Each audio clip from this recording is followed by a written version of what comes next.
स्थापितं येन भूतले स्वयं रूप कदा मह्यं ददाति स्वपदान्तिकम्। नमो विष्णुपदाय कृष्णपृष्ठाय भूतले श्रीमते Bhaktivedanta स्वामिनिति नामिने।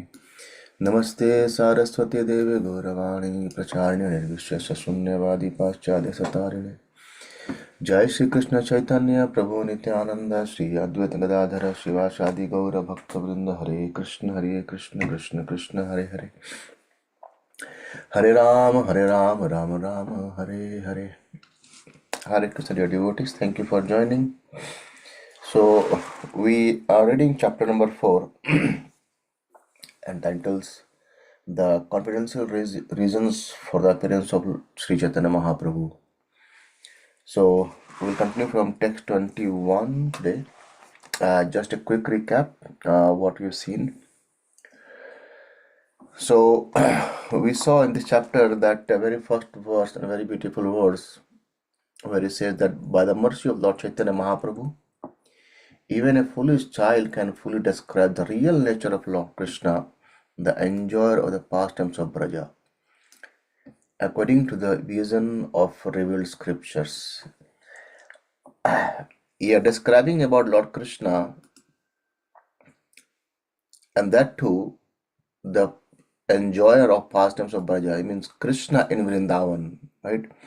I think there's a series of book by His Holiness Srinath Maharaj, Krishna and Vrindavan, like the pastimes. Yeah, it's very, very difficult to describe these pastimes of Lord. But because Krishna says in Bhagavad Gita, isn't it, that Bhavanam Janmanamante Jnanamanam Prapadate Vasudevam Sarvamiti Samatma Sudurlabha. It is very, very rare, and these are very Durlabha, very, very rare to understand Krishna as it is Tattvataha. Yeah. So, but he's saying here that by taking shelter of Mahaprabhu, by the mercy of Chaitanya Mahaprabhu, one can, even a foolish child can describe the Krishna who is actually enjoyer of Braja. Yeah. And that too, not speculative, but to the vision of revealed scripture, like Chakshudana Dilajai, by the mercy of the spiritual master, we get the divine spiritual eyes and we could see things. Yeah. So that's very important verse. And then going ahead, we discussed about uh, that the two external reasons of the of Lord appearance. This is prema nama and pracharite, giving the prema of the Lord, and then propagating the chanting of holy name. These are the more two important external reasons of Chaitanya Mahaprabhu's appearance. Yeah. And then we saw about how we see that Krishna appears, and whenever Krishna appears, all the others incarnations they merge into Krishna, right? And also we saw that Krishna's appearance or killing of demons is not the primary work, it's a secondary work, and that is done by the Vishnu. Yeah. So that we discussed. I think the 13th verse where it says that Vishnu dware kare Krishna asura samhare. So Krishna, through Vishnu, he does this, killing of demons. But actually here his duty is what? That we see in this 15, 16 verse. He says, Prema rasa niryasha karita aswadana raga marga bhakti loke karita pracharana.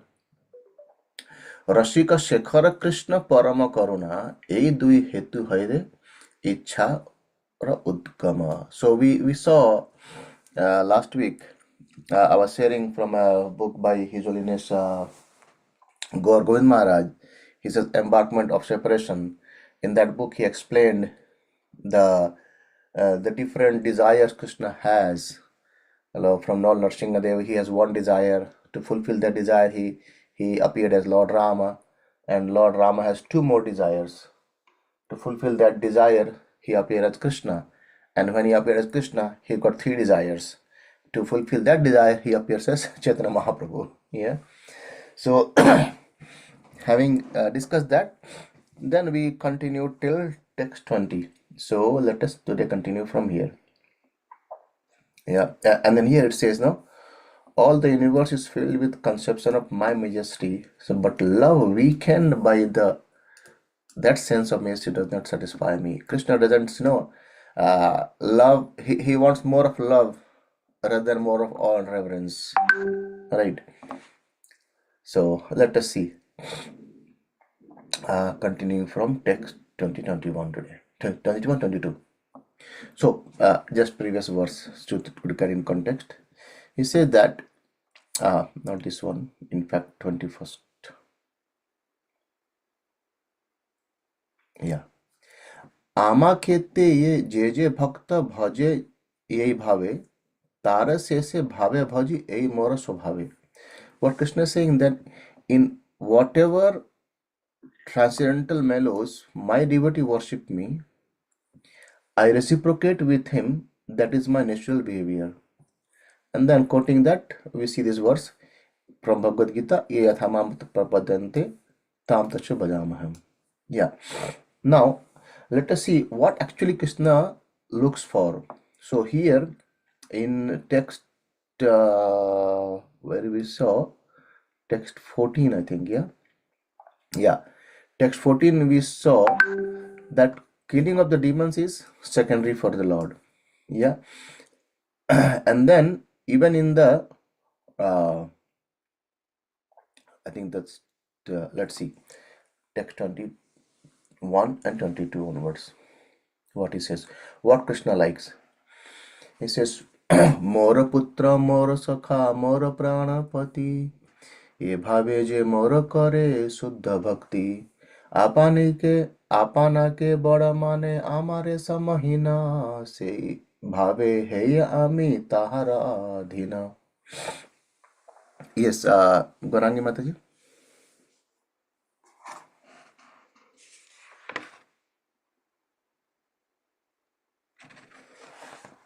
Who restores pure loving devotion to me, thinking of me as his son, his friend, or his beloved, regarding himself as great and considering me his equal or inferior, I become subordinate to him. Yeah, so Krishna explaining here how he becomes subordinate to the devotees. He said in the Chaitanya Charitamrita, three kinds of devotional service are described. What is bhakti, ordinary devotional service, Suddha bhakti, pure devotional service, and Vedi bhakti, mixed devotional service. Sorry, Vidya bhakti, not Vedi, Vidya bhakti. So bhakti, Suddha bhakti, and Vidya bhakti. So when devotional service is executed with some material purpose involving futile activities, mental speculations, or mystic yoga, it is called as mixed or adulterated devotional service. I think we discussed this point in Nectar Devotion as well, like how when Rupa Goswami defines the definition of Suddha Bhakti, right? Jnana Karma Adi Anavratam. Yeah. So he says, it should be devoid of Jnana and Karma and Adi, etc. Where he says Dhyana Yoga and others, right? So beside Bhakti Yoga, the Bhagavad Gita also describes Karma Yoga, Jnana Yoga, Dhyana Yoga. Yeah. Yoga means linking with the Supreme Lord, which is possible only through devotion. And futile activities ending in devotional service, philosophical speculation ending in devotional service, and practice of mysticism ending in devotional service are known respectively as Karma Yoga, Jnana Yoga, and Dhyana Yoga. Means what? Yoga means connecting, but when someone performs or devotional service in futile activities, that is called as Karma Yoga, and devotional service in philosophical speculation, that is Jnana Yoga, and devotional service or yoga in practice of mysticism is called as Dhyana Yoga. Yeah. So, but such devotional service is adulterated by the three kinds of material activities. It is also described in the Shastras that what happens in the Mishra or Mishra Bhakti, right? Jnana Mishra or Yoga Mishra or Karma Mishra Bhakti. So in that case, what happens is the devotee, they are more inclined towards either karma, jnana, or dhyana. They they kind of uh, are being covered by the real bhakti of the Lord. But Bhagavatam also explains that without the no, presence of bhakti, though it's been not revealed to the jnanis, karmis, and yogis completely, but without the tinge of bhakti, their performance of karma yoga and jnana yoga and dhyana yoga is not perfected. So if they become completely devoid of yoga or devotional or pure bhakti, then they cannot achieve even what they wanted in jnana and dhyana or karma as well. So the the presence of bhakti in the jnana yoga and dhyana yoga and karma yoga, that makes them to achieve their practice perfectly. So it means what, bhakti is always there within jnana yoga, dhyana yoga, and karma yoga, but they are not known to the doer or the performer or the devotee. That's what is called as mixed devotional service, or jnana or karma or dhyana misrita bhakti, mishra bhakti.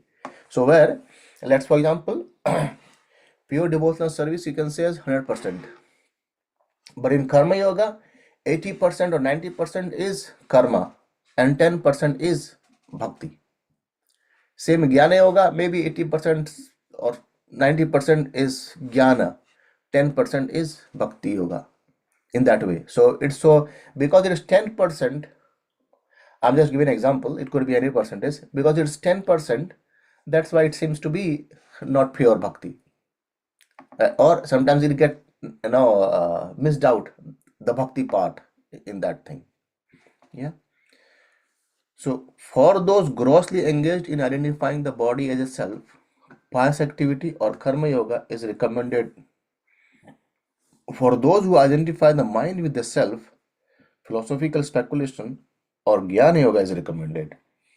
But devotees standing on a spiritual platform have no need of such material conception of adulterated devotion.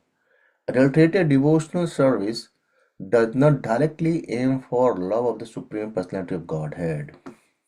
Very beautiful line, right? Adulterated devotional service does not directly aim for love of Supreme Personality of Godhead. Ahitu ki apratihata, right? Definition also given. Therefore, service performed strictly in conformity with the revealed scriptures is better than such vidya bhakti, because it is free from all kind of material contamination. It is executed in Krishna consciousness solely to please the Supreme Personality of Godhead. Yeah.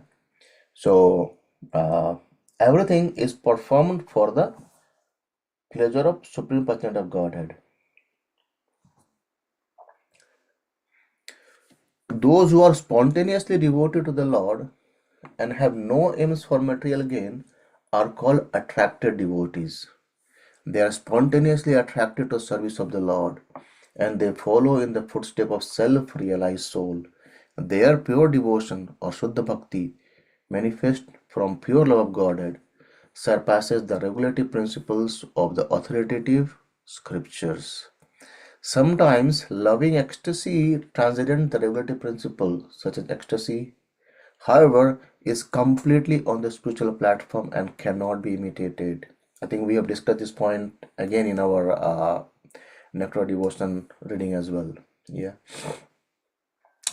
The regulative principles help ordinary devotee rise from the stage of perfect.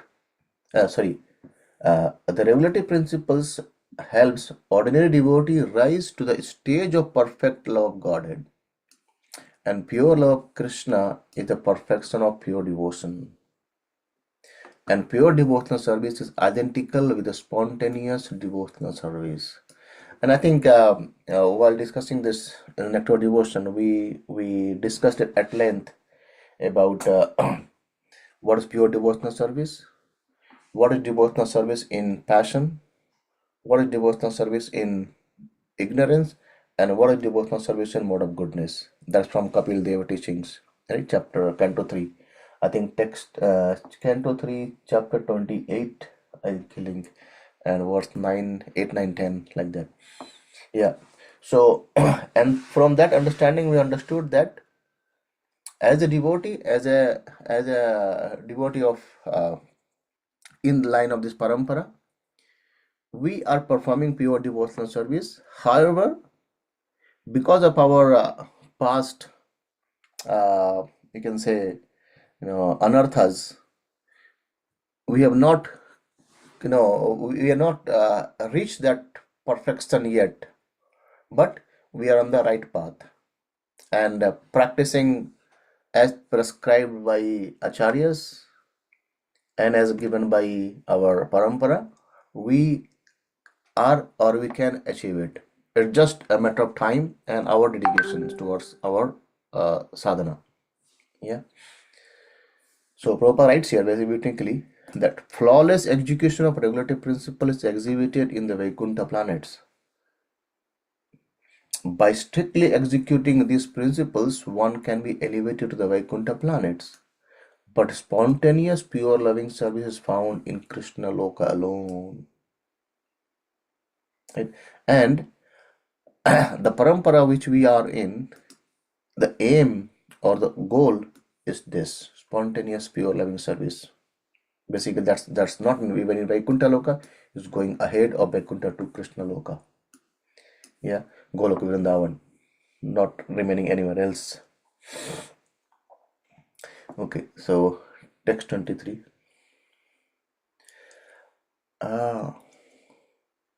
Yeah, text 23. मयि भक्तिर्हि भूतानाम् अमृतप्य कल्पते दृष्ट्या यद् अशिन्मत्स्नेहो भवाति न मद आपना. Sorry, Prabhu. Correction. Devotional service rendered to me by the living beings revives their eternal life. O my dear damsels of Vraja, your affection for me is your good fortune, for it is the only means by which you have obtained my favor. Hare Krishna. Yeah. So let us read the purport. Pure devotional service is represented in the activities of the residents of Brajabhumi or Vrindavan, right? Because they are ragatmika bhakti, bhaktas they are, right? During a solar eclipse, the Lord came from Dwarika and met the inhabitants of Vrindavan at Samanta Panchak. The meeting was intensely painful for the damsels of Brajabhumi because Lord Krishna had apparently left them reside at Dwarika. But the Lord obliquely acknowledged the pure devotional service of the damsels of Braja by speaking these words in 10, 82 and 44. So what he says, devotional service rendered to me by the living being revives their eternal life. O my dear damsels of Braja, your affections for me is your good fortune. These are Krishna's word. It means when we have that bhakti as the Brajavasi has towards Lord, I mean, can we imagine?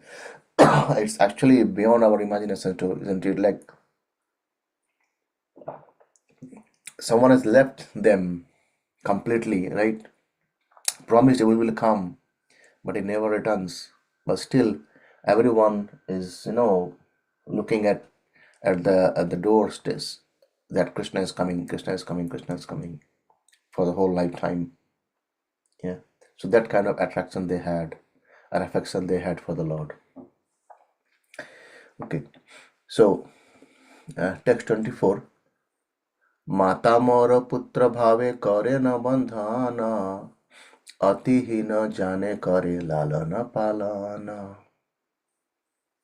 Yeah. Request Prabhu.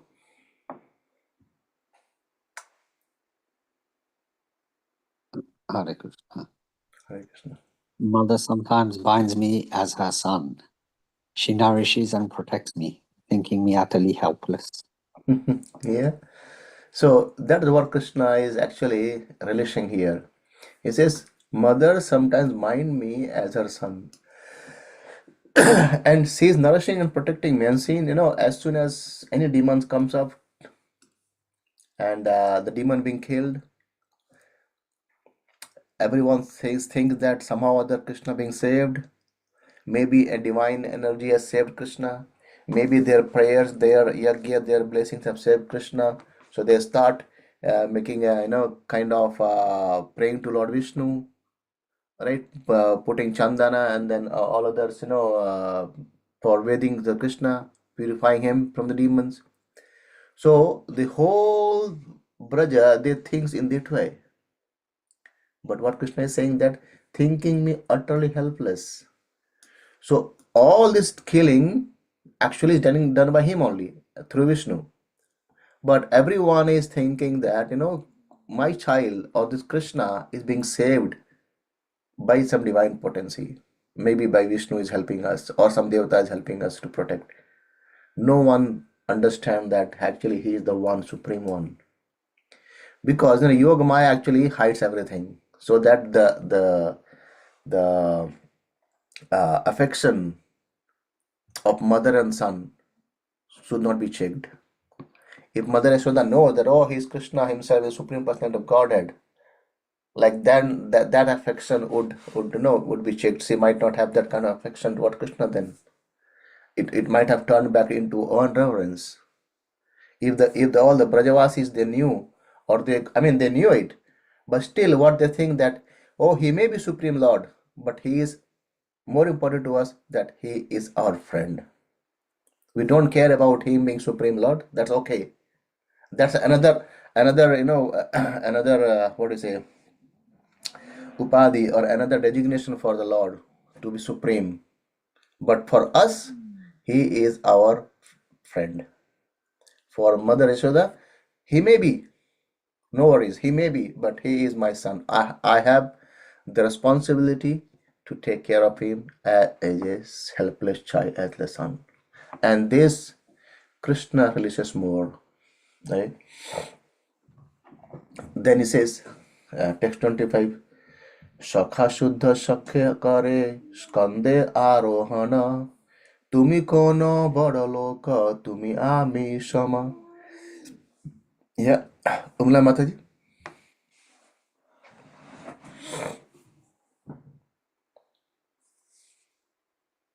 Hare Krishna, Prabhu.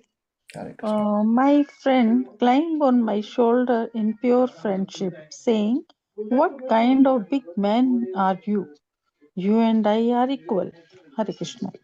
Yeah, so I think it's the same point we discussed here, like what mother is thinking, and here his friends. I mean, the way the Krishna's friends were playing and behaving with Krishna, it bewildered Lord Brahma completely. Even Lord Indra, Brahma, they all get bewildered by the pastimes of what the friends and are doing with Krishna. I mean, like the example of we see the Madhumangal being putting the buttermilk on his mouth, and Krishna comes and then smashes his cheeks, and then all buttermilk coming out from the Madhumangal, and Krishna opens his mouth directly from Madhumangal's mouth to Krishna's mouth. And that makes bewildered to Brahma. I said, what is this? How can this be Supreme Personality of Godhead? Yeah, and this is what Krishna likes more. So that's why this coward boys they are saying, "Tumi kono bodo loko," what kind of big man who you are or who you may be, we don't care. But Tumi ami sama, you are as equal to us. We are just friends. Like we see in Bhagavad Gita when Krishna says that, Arjuna, I spoke this knowledge to Son God Vivaswan this many years before. I think Prabhupada writes, I think Prabhupada says 130 million years before. So Arjuna says, "Oh Krishna, we grow up at the same time. You are my friend, but how could you speak this knowledge to Vivaswan a long time back? I'm a bit bewildered." Yeah. So here, that's why they're saying that no, you may be big one, no problem, but you and I are equal. So we don't care about what or which kind of bigger man you are, but you and I are equal. Oh my dear friend, that is it. And Krishna loves it. That's why this verse says, text 21-22. Mora putra, mora sakha, mora pranapati. So we saw this part as Mora putra in the next verse, where we saw how Mother Yashoda is binding Krishna as his thinking as his child. Then we saw Mora Sakha also, like the coward boys. They think Krishna as good as their friend, nothing more than that. Even if he is more, we don't care. For ourselves, the superiority is he is our friend. Okay, let us see then. Text 26. Maybe text 26, the third one, where he says, Mora putra, mora sakha, mora pranapati, right? That verse it says.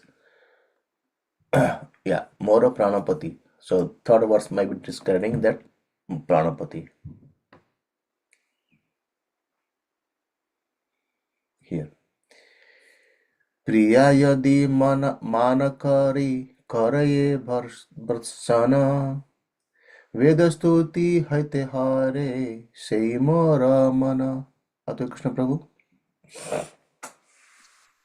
If my beloved consort reproaches me in a sulky mood, that steals my mind from the reverent hymns of the Vedas. So let's see. According to the Upanishad, all living entities are dependent on the Supreme Personality of God, Supreme Living Entity, the Personality of Godhead. As it is said, Katha Upanishad 2:13, Nityo Nityanam Chetana Chetananam Eko Bahunam Yuveti Kamam Obedadati Kamam. One eternal living entity supports all other eternal living entities. Because the Supreme Personality of Godhead maintains all other living entities, they remain subordinate to the Lord, even when joined with Him in the reciprocation of loving affairs.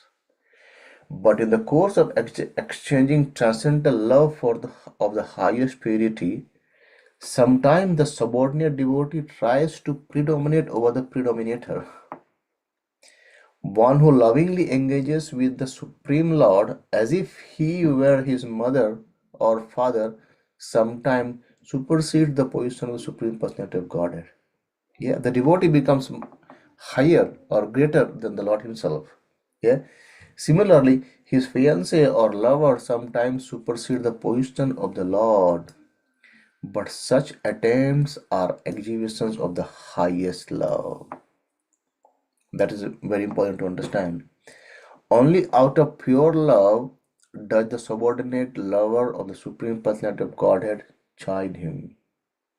The Lord, enjoying this chiding or chiding, takes it very nicely.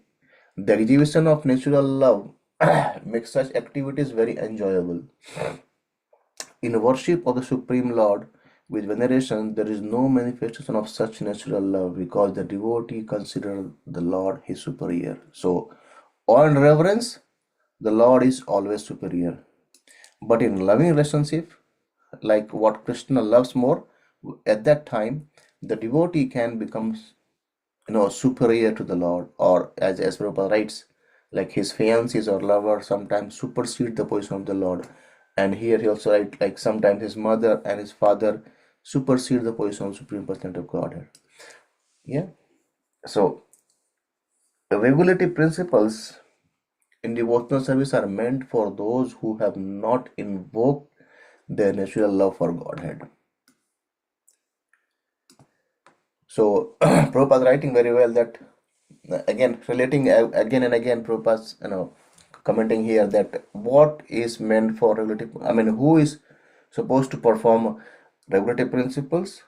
Why he's mentioning is, I could understand the point that by just reading these points, someone might start thinking, okay, let me think Krishna as my son, Krishna as my, lover, Krishna as my dearest friend, but I maybe try to supersede him as well. So this thought might come, and that's a purpose, just subduing our thoughts, stating that regulative principles in devotional service or Vedi Bhakti are meant for those who have not invoked their love or natural love for Godhead. It means questions could be asked to our own self. Does this natural love of God has been invoked within us or not? If not, go back to square one, practice devotional service in relative principles properly, and then eventually it will happen. Prabhupada says here, when natural love arises, all relative methods are surpassed, and pure love is exhibited between the Lord and the devotee. Although on such a platform of love, the devotee sometimes appears to predominate over the Lord or transgress relative principle, such dealings are far more advanced than ordinary dealings through relative principles with honor and veneration. So these dealings are actually very advanced. But it says, Vaishnavara Kriya Mudda Vijnanana Bujhai. So those who are on the very high platform, their Kriya Mudra, their activities, right? It's not very easy to understand by common people. So these dealings of advanced devotees, right, is become very difficult for us to understand, or this even cannot be understood by the principles of awe and reverence. The devotee has to practice and be on the platform to understand this. It's not something which anyone can impose in our mind. It's not something like, you go to any Babaji and they say, okay, from today you are one of the Manjaris. No. It has to be, as Rupa Goswami says, Swayam eva pratyadaha. So Sri Krishna Nam Adi Na Bhavet Graham Indriya. By our mental speculation or by our any activities, it's difficult to, or it's even not impossible to understand. But Sevan Mukhe Jivado, when we serve, with mukha, by chanting and eating prasadam, eventually it actually reveals within our heart. So the informal language used between the lover and beloved is indicative of pure affection. When devotees worship their beloved as the most venerable object, spontaneous loving sentiments are observed to be lacking. A neophyte devotee who follows the Vedic instructions that regulate those who lack pure love of Godhead may superficially seem more exalted than a devotee in spontaneous love of Godhead. So following everything very, very strictly, all instructions, it might seem to be that, but in fact such spontaneous pure love is far superior to regulative devotional service. Such pure love of Godhead is always glorious in all respects, more so than reveneration devotional service rendered by a less affectionate devotee, like the Brajavasis, right? The dealing of Brajavasis. I mean, we can say, oh my God, they don't follow anything. They don't follow anything in what is said in scriptures.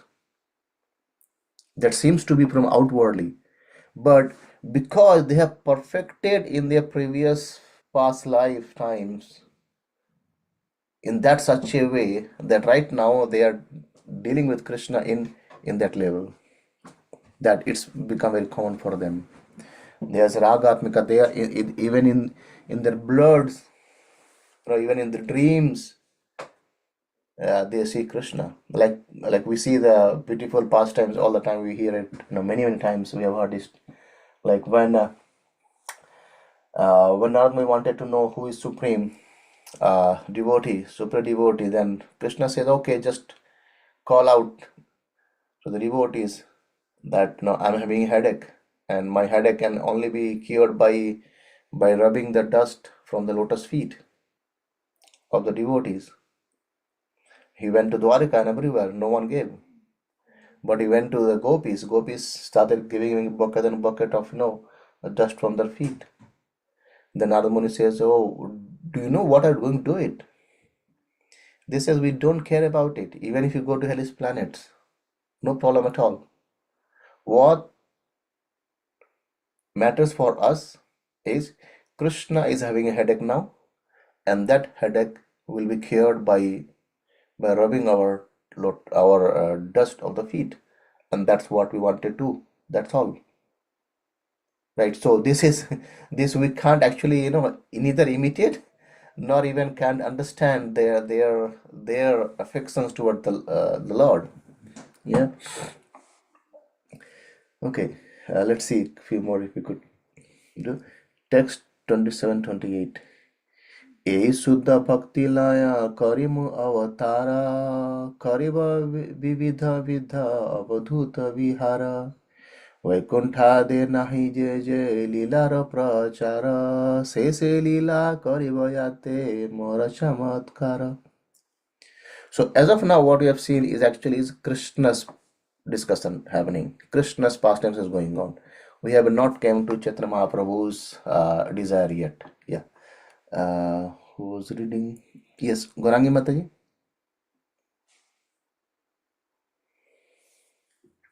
Taking these pure devotees with me, I shall descend and sport in various wonderful ways, unknown even in Vaikuntha. I should broadcast such pastimes for which even I am amazed. Yeah, so now it's the first thing a bit coming as Chaitanya Mahaprabhu. So what he's saying here is that taking these pure devotees with me, I shall descend and sport in various wonderful ways. It means what those Brajavasis, he will bring the Brajavasis again with him, and unknown even in the Vaikunthas. So what kind of, because these pastimes of Krishna in the Vrindavan or Krishna in the Krishna Lokas, they are unknown to Vaikunthas as well, because Golok Vrindavan is higher than Vaikuntha. So Mahaprabhu is saying that I shall broadcast such pastime by which even I am amazed. So the first reason, you can say is Krishna is amazed by the pastimes of Brajavasis, and he want to broadcast that. So that's Prabhupada says, purport. Lord Krishna in the form of Lord Chaitanya educates his devotees to develop progressively to the stage of pure devotional service. Thus, he appears periodically as a devotee to take part in various wonderful activities depicted in his sublime philosophy and teachings. Yeah. So there are innumerable Vaikuntha planets in the spiritual sky, and in all of them, the Lord accepts the service rendered by his eternal devotees in a reverential mode. Therefore, the Lord Sri Krishna presents his most confidential pastimes as he enjoys them in his transcendental realm. Such pastimes are so attractive that they attract even the Lord. We saw in after devotion, one of the characteristics of pure devotional service is what? Sri Krishna Akarshini. So which even attracts to Krishna. So these Brajavasi activities, pure devotional service even attract Lord Krishna, and he releases them in the form of Lord Chaitanya. Yeah. Okay. Text 29. मो विषये गोपी गणेर उपपत्ति भावे योग माया करिबे क अपने प्रभावे. Kushal Prabhu. Hare Krishna. The influence of Yogamaya will inspire the gopis with the sentiment that I am their paramour. Yeah, I'm sorry. I think still this discussion is going of Krishna only. Just here to mention that Chaitanya Mahaprabhu is going to educate us this highest pastime, which is in Vrindavan, not present in Vaikuntha. Yeah. So Yogamaya is the name of eternal potency that makes the Lord forget himself and become an object of love for his pure devotees in different transcendental mellows. Just I was saying the previously when we discussed about Mother Yashoda and Krishna's pastimes. Yeah. So Yogamaya plays a role here. So Yogamaya makes Lord forget himself, and even the devotee, like he makes Mother Yashoda forgets what happened. Like once we know the pastime that when the coward boys they complained that Krishna is eating dirt, and Mother Yashoda says, "Okay, let me open her mouth and let me see." And when Krishna opened the mouth, what Mother Yashoda saw?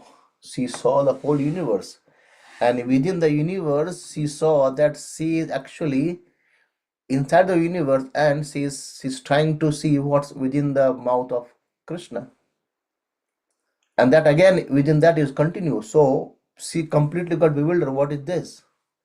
But as soon as she saw this, and Yogamaya came in picture, and then she made her forget everything. Like like in another pastime, we know that Parshuram, right? Lord Parshuram, his father, he ordered that Parshuram to kill his mother and brothers. But at the end, Lord Parshuram says that I mean, his father was pleased with Lord Parshuram, and he says, "What you want, I can give you a boon." And then he says, "Please revive my mother and brothers, and let them forget everything what happened."